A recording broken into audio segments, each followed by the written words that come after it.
Hello, ladies and gentlemen. It's your boy Decopbo, back with the first deli bread. In the background, can I have some clapping? Yes, yes, yes. Yeah, go ahead.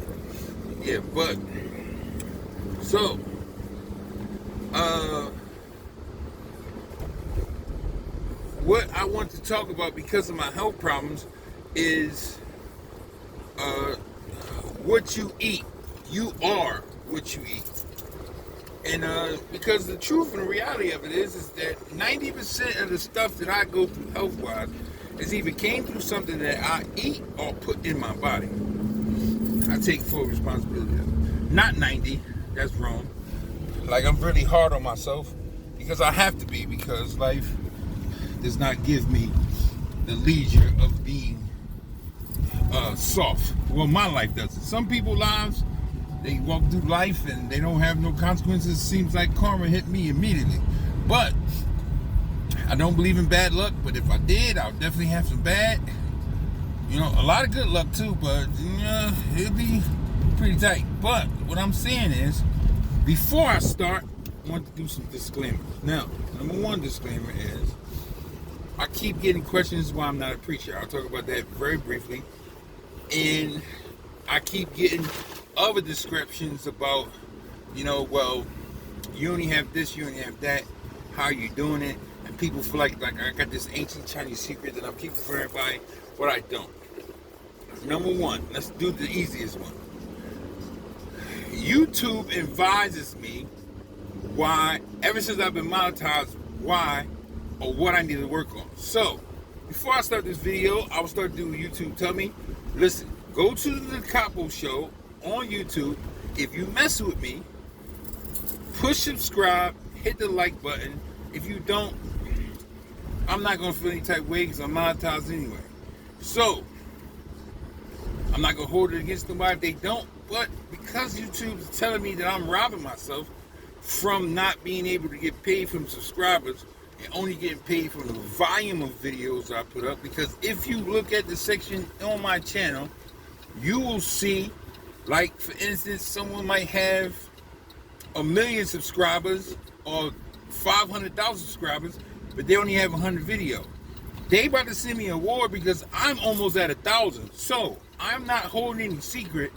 I get paid based upon the volume of share work that I put out, not because I have a whole bunch of people watching. The more videos you put out, the more commercials they can put on it, meaning you still get paid just like a person who has 1,000 trillion followers and only 50 videos.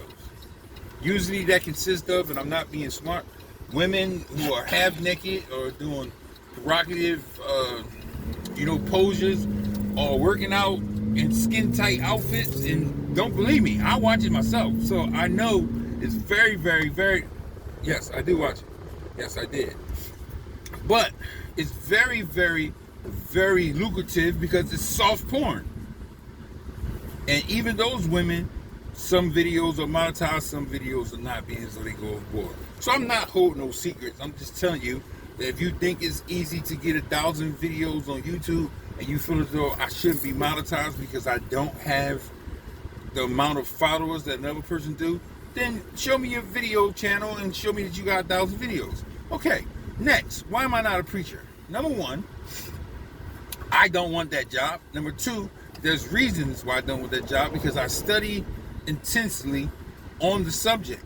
And what people don't understand is when you put that title preacher on your name, you are now responsible for every single person who listened to you. And if they listen to you and do something wrong based upon what they listen to, then you are not held only responsible for your own sins, but you're held responsible for your other sins. The best thing that my professor told me to do, which he says that, nigga, you're going to be a preacher whether you like it or not, but I ain't in no rush. So he said the best thing you could do is just take your educational background and your experiential and your experiences, spirituality, and just say that you're doing lectures, which I do. Disclaimer over. Now, what you eat is what you are, and what you put into your body is what ultimately you are. Okay. And people don't get it, but I chastise myself more than anybody. So by the time you get to chastise me, I've already did it and I have videos to prove it. So I would take food and put salt and pepper on it before I even taste it. Yes. I am guilty of loving salt. I can't smoke crack, I can't do heroin, and now I figured out I can't even eat salt. Can't eat sugar even though when I was a child, it's the greatest reward that you could possibly get. If you ask me, I think life and my parents set me up, because every time I did something good, when I was small, I got some candy. It was delicious. So, okay. Now, with that being said, I had to do some studying to figure out why salt is so bad and it tastes so damn good. You know? Yeah. So, this is what I would say. If you look on the earth and you realize every place salt is, what do you see continuously? Salt is usually present in places that are dormant of life and that life cannot preserve it. You can find most of the salt that we use in deserts and places that life do not thrive in. And if you put salt inside your plant, you'll realize they'll die because salt will dehydrate them to the point that water will not persist or get to the roots or anything else. It's the truth. Once I seen it on TV and I seen it with my own eyes, I'm like, damn, I am putting something in my body that is actually killing the environment in which it lives. There you go. Now, ever since God has blessed me with a couple of women in my life, but that eat better, but I'm talking about this one. Like, you know, even though like her voluptuous plumpness might, you know, say it, but I don't drink soda or Kool-Aid. I love Kool-Aid too. I used to put Kool-Aid in the red cups, and I used to make sure it was sugary, and I used to put it in the freezer, so when you get it, got that nice sugary, you get the point. But don't drink Kool-Aid, soda very few times. It's a reward system, but it's usually juice, tea, water, stuff like that. There you have it. So, people wonder why I had diabetes at the time. Because when I first got injured, I gained a whole bunch of weight because food was comforting. So, if you're a girl that's sitting on the couch eating a bowl full of ice cream, a gallon full of ice cream, I get you. I was there. Believe me. It helped me too. So, I mean, I'm not going to judge you because it helped me get through the pain and suffering. So, what I would say is, these things are not healthy for us. And I also would say I understand your pain because it's like the more you start learning, it's like, goddamn, I can't even eat that. It's like, what I'm supposed to eat? Okay, I give you the biblical sense of it, and then I'll let you go. What proof do I have that plant-based foods are better than meat-eating foods? When Adam was alive, and he was in the Garden of Eden, and God gave him instructions, he told Adam, you have dominion. Look up the word. Over all creatures on earth. He did not tell him that if you put barbecue sauce and salt and pepper, and you take the rib out the animal and the butt out the animal, you put it on a barbecue grill, that was going to taste absolutely delicious. He did not tell Adam to eat animals. If you look at the biblical sense of it and the history of it, you'll see that people lived in the Bible to be 300, 200, sometimes longer years. It's either a miracle, they say it's a miracle, but it's not actually a miracle. It's because men were in better shape, better conditions, because they basically were vegetarians. Where the woman, may Allah subhanahu wa ta'ala, God Jehovah, forgive me to in that way, when everybody else around her said, is it possible for you to have a child, girl, you're 95 years old, your coochie don't work no more, you're not going to have a baby. And bam, she had a baby. Why? Because her diet was mostly plant-based. Why do we die so soon? Because we eat animals, and animals are eating things that they're not supposed to.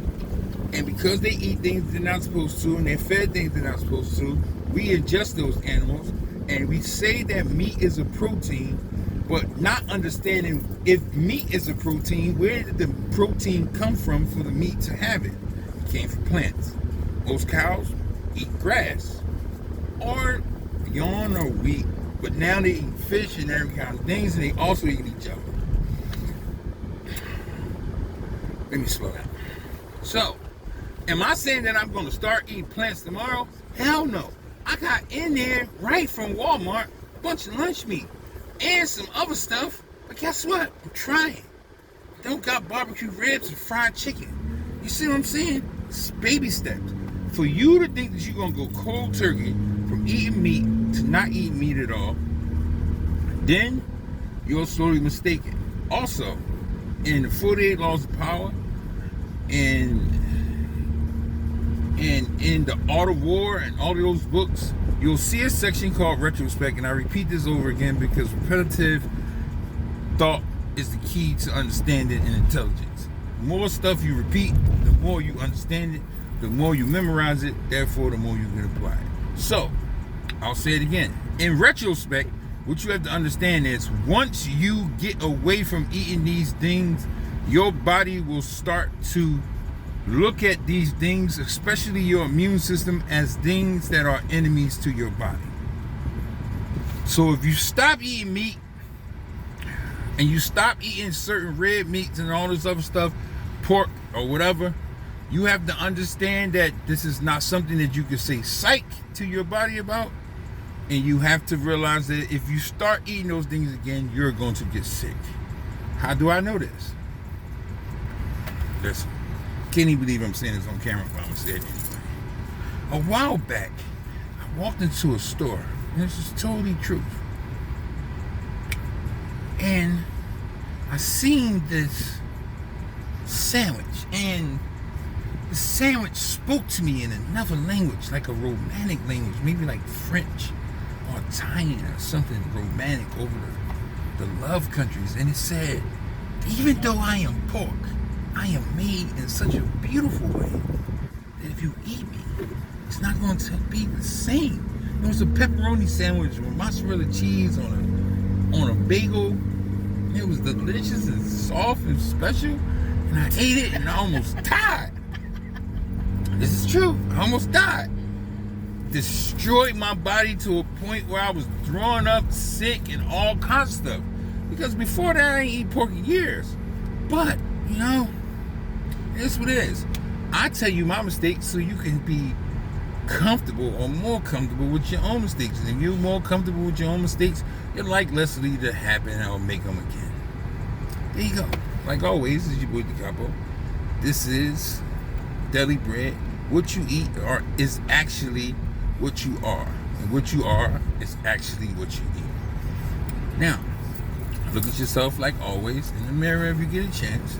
And tell yourself that I'm beautiful, I'm special, I deserve to be happy. Most importantly, not most importantly, but importantly, equivocally to what I just said, make sure you understand that if you find yourself in a miserable situation and you do not remove yourself from that said thing that makes you miserable, then you are no longer a victim, you're a participant. Last but not least, but I think most importantly, and excuse me to those holy or thou people who do not use cuss words, who do not cuss. This is one of the main reasons that I do not declare to be a preacher, because I don't want to be in a pulpit and I slip up and say, you know what, motherfuckers, I think, that'd be a bad look.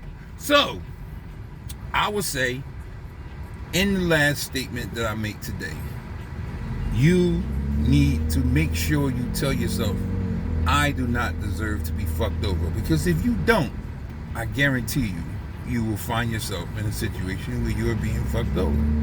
It's your boy Decopbo. Like always, Decopbo 1.